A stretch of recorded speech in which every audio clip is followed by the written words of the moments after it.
Hello everyone, सबैजनालाई स्वागत छ यो मेरो मिनी ब्लगमा। हजुर समक्ष अब भने मैले मिनी ब्लग पनि लिएर आएको छु।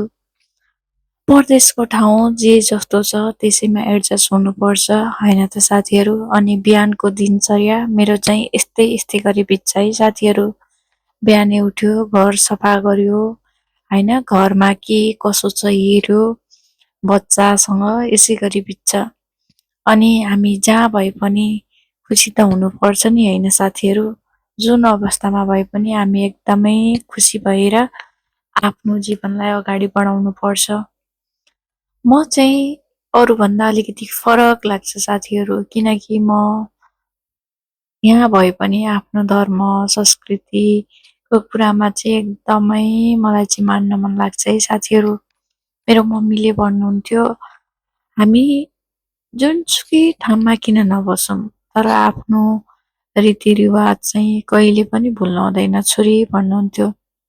त्यही भएर होला म परदेश भएको पनि धेरै वर्ष भइसक्यो र पनि मैले आफ्नो रीतिरिवाज रहनसहन चाहिँ पक्कै पनि भुलेको छैन जस्तो लाग्छ।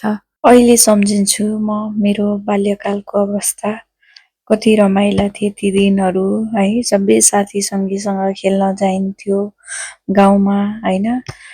एउटा घर गयो फेरि अर्को घर गयो, साथीहरू बटुल्यो, खेल्यो, कति रमाइला थिए ती पलहरू।